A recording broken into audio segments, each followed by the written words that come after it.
Thumper is a rhythm-based game created by the indie developers known as Drool, which is in fact composed of two people, Brian Gibson and Mark Flory.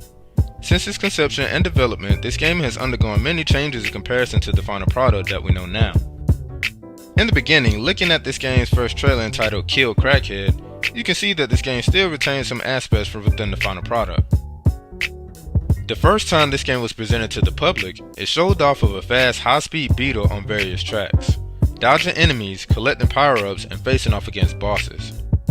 Some of these ideas though were cut, leaving the primary focus to be more on the aspects found within your stereotypical rhythmic games, and less on the seemingly racing mechanics such as the tracks being changed to have the beetle on rails, and getting rid of the enemies that was going to be in the game altogether. But after many changes and alters that were applied, on October 10, 2016, Drool's debut indie game Thumper was released.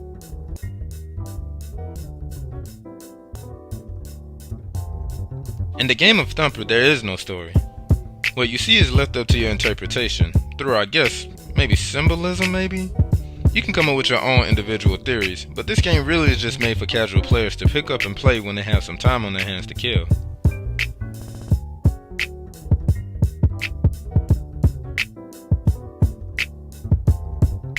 Thumper looks like a dangerous abstract roller coaster with various images and figures that seems to indirectly suggest that you're going to die at any moment.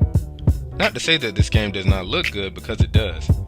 I played this game on my PS4 and it looked gorgeous, but I can only imagine how it is in VR.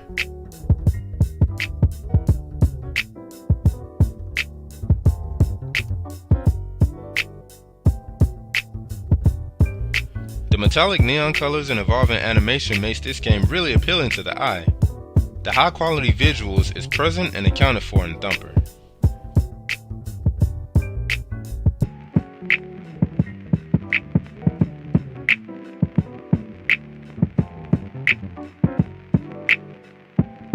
As I said before, this is a rhythm-based game, meaning that it follows a formula of the player inputting a sequence of predetermined actions and corresponding to the timing and visual cues that is presented.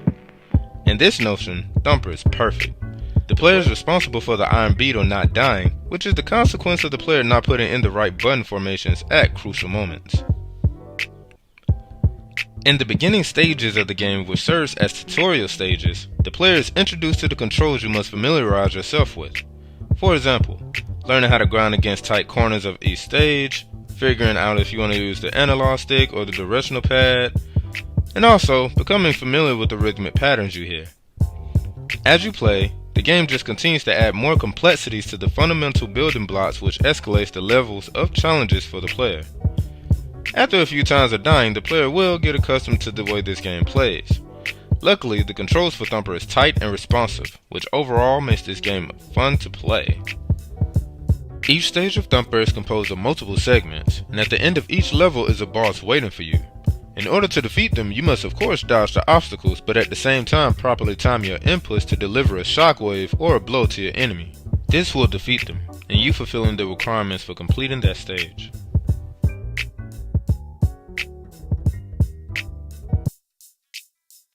I noticed that Thumper is advertised as a violent rhythm game, which still kind of poses somewhat of a question to me.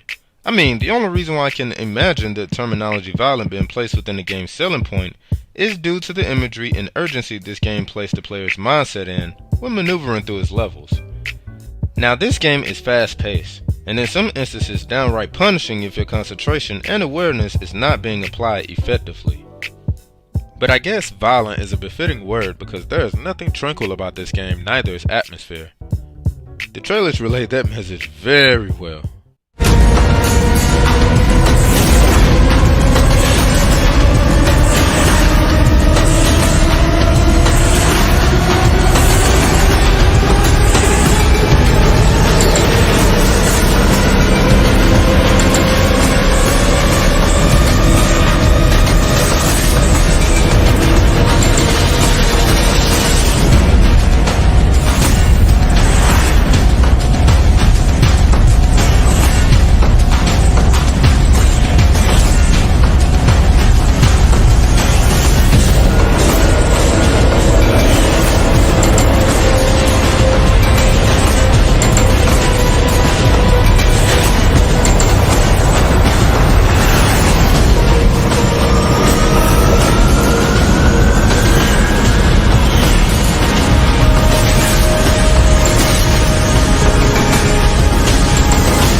The sound of Thumper is filled with metallic clanks as you turn corners, kinks when breaking through bars, and many other sounds that ultimately coincides and complements the music been playing in the background. The music for Thumper is composed by Brian Gibson, one half of Drool and also part of the rock band Lightning Bolt. Interestingly enough, it is also good to note that he also had a hand in the creation of two iconic franchises that helped spearheaded the rhythmic-based games, Rock Band and the one that started it all, Guitar Hero. The music of Thumper is what you would expect from a game that is considered violent. I mean, I don't have to tell you that, right? Throughout Thumper's soundtrack, you can hear the loud rumbling of percussions with the use of strings, synths, and blaring horns on majority of these tracks. You can check out Thumper's soundtrack for yourself by visiting Brian's Bandcamp.